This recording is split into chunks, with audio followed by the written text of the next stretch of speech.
आज रविवार को सुबह के वक्त खाना बनाने के लिए एक घर में जैसे ही एलपीजी सिलेंडर को चलाया तो एलपीजी सिलेंडर में से अचानक आग लग गई। एलपीजी सिलेंडर से लगी आग में एक जोरदार धमाका भी हुआ, जिसमें घर का कुछ हिस्सा भी गिर गया, क्योंकि दिल्ली के लालबाग क्षेत्र में बनाया गया घर क्लस्टर एरिया में है और सभी घर यहां पर झुग्गी नुमा है। इस हादसे में 5 लोग ज़्यादा झुलस गए तो दूर के 5 लोग मामूली घायल हो गए, जिन्हें तुरंत ही नज़दीकी अस्पताल में ले जाया गया और दमकल की 3 गाड़ियाँ तुरंत मौके पर पहुँची, जिन्होंने आग पर काबू पाया। लालबाग एरिया में आसपास की झुग्गी नुमा घर बने हुए हैं। आग ज़्यादा एरिया में फैल सकती थी, लेकिन वक्त रहते आग पर काबू पा लिया गया। हादसे में किसी की जान जाने की अभी तक कोई सूचना नहीं है, लेकिन 5 लोग इसमें ज़्यादा झुलस गए हैं तो दूसरे 5 लोग ऐसे भी हैं जो मामूली रूप से घायल हुए हैं। फिलहाल घायलों का इलाज जारी है। कन्हैया, ये मेरे घर के सामने मेरी चाची की लड़की है, तो उन्होंने कहा भैया मेरा सिलेंडर लगा दो, तो मैं कहा 10 मिनट के लिए मैं जा रहा हूँ। तो उसके छोटे भाई सिलेंडर लगाने गया, जैसी लगाया उसने लीक करा और लीक करते 5 मिनट में ही ज़ोर से धमाका हुआ कि बिल्कुल उसमें 10-15 जने झुलस गए और 2 मंजिला मकान नीचे आ गया है। और उसमें मेरी माँ और जो आसपास के थे 8-10 जने सब झुलस गए। जो बचाने वाले भी आए थे वो भी उसमें ही जल के वो हो गए, झुलस गए बिल्कुल ही अच्छे से। 102 नंबर कॉल करा ना, वो टाइम पे आई। आधे घंटे बाद जो जल रहे ज़्यादा चिल्ला रहे उनको फिर मैं वो रिक्शे से भिजवाया, अपनी गाड़ी से खुद लेके आया हूँ मैं बंदों को। तो क्या टोटल चोट लगी और क्या 15 नुकसान हुआ? 15 बंदे हैं और एक मकान नीचे आ गई है। 2 मंजिला नीचे की, जो ऊपर सिलेंडर लगाए थे उससे 2 मंजिला नीचे आया, पर सबके जो 8-10 घरों के दरवाजे हैं सारे टूट टाट के बाहर हो गए। अच्छा, जान की किसी के वो नहीं है, बस यही है कि सब झुलस गए हैं। एक बार जो आग एक बार फटा, उसके बाद एक ही बार में उसने अपने आप जितने को लपेटना था एक ही बार में 8-10 बंदों सुबह किस समय की? ये 10 बजे की टाइम का है। तरीके से मैं अपने किन्हीं को रिक्शे में बिठाया, किसी को ऑटो में बिठवा के लाया, किसी को जिस पे जो मिल रहा था सब पे कैसे भी करके लेके आया हूँ बड़ी मजबूरी से। तुम उसका नंबर पे कॉल करो, वो कहते हैं कि मैं इतने टाइम में आऊँगा, कोई उतने टाइम पे बहुत कैट आई हुई है, ये मत बोलो। पर सर, कितने लोग आपके क्या नाम है लगे और काफ़ी इंक्रोचमेंट के कारण मशक्कत करनी पड़ी? हाँ, काफ़ी भीड़ थी, इसके अंदर जाने के लिए हमें बहुत मजबूरी में करना पड़ा, बहुत मशक्कत करनी पड़ी है। सर, फायर डिपार्टमेंट के सामने किस तरीके से चुनौती बन के खड़ी हो जाती है ये इंक्रोचमेंट? ये रास्ता की मेन समस्या तो रास्ता है। यहाँ पे आपने देखा भी है गाड़ियाँ कितनी भीड़ी हैं। कितनी गाड़ियाँ मौके पर पहुंची थी और किस तरीके से आग पर काबू पाया गया? 4 गाड़ियाँ आई थी, हमें काफ़ी दूर से लाइन बिछानी पड़ी है। सर, फायर का तो कोई कर्मी इंजर्ड नहीं, फायर के सभी ठीक है।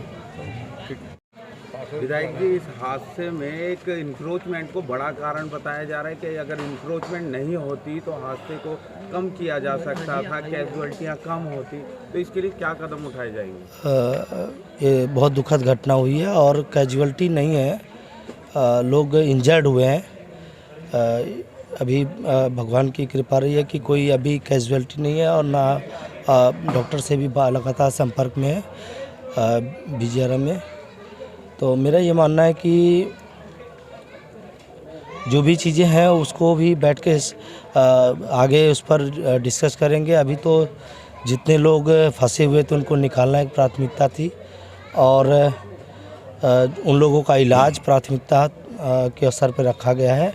लगातार फायर ब्रिगेड की टीम और दिल्ली पुलिस की टीम अपने काम पे लगी हुई है और सिविल डिफेंस के लोग भी यहाँ सहयोग में लगे हुए हैं। अभी काबू पा लिया गया आग पर। त्रिपाठी जी, देखा गया है जिस समय आग लगी, जब फायर की गाड़ी यहाँ मौके पर पहुंची तो फायर की गाड़ी अंदर ही नहीं पहुंच पा रही थी और फायर जो अधिकारी थे उन्हें काफ़ी मशक्कत करनी पड़ी जहाँ पर वो आग लगी थी। तो कहीं ना कहीं एनक्रोचमेंट बहुत बड़ा मुद्दा था, तो उसके लिए क्या कदम उठाएंगे आप लोग? इस पर भी आगे भी जब ये देखने को मिला है, ये जो लोग भी ऐसे लोग हैं उनसे खुद अपील करूँगा कि ऐसे लोग जगह दें, रास्ता छोड़ें, क्योंकि ये रास्ता छोड़ने से आपके परिवार को खुद आपके परिवार का भी मामला हो सकता है कभी। तो उन लोगों से अपील भी करूँगा। बहुत सारे लोग स्वेच्छा से सहयोग करेंगे और जो लोग स्वेच्छा से नहीं करेंगे उनसे जो सख्त प्रशासन से हो सकता है करके उनके खिलाफ एक्शन भी लिया जाएगा। और अभी लोगों ने कहा है कि ये बैरियर भी लगा हुआ है, इसकी वजह से काफ़ी दिक्कत आ रही थी, तो उस पर भी अभी संज्ञान में डाला गया है। और मेरे ख्याल से ईश्वर के लोगों की ओर एक लोग आग में झुलसे हैं, कहीं ना कहीं उन्हें मुआवजे के लिए बोला जा रहा है, तो क्या मुआवजा दिया जाएगा दिल्ली सरकार की तरफ? आदरणीय अरविंद केजरीवाल जी की सरकार एक जनता की सरकार है। वह हमेशा जहाँ भी आपदा विपदा हुई है हम लोग पूरा परिवार के साथ खड़े रहते हैं और सरकार अभी रेवेन्यू की टीम इसका असेस कर रही है कि कितना नुकसान हुआ है, किस तरीके का कंपनसेशन करना है।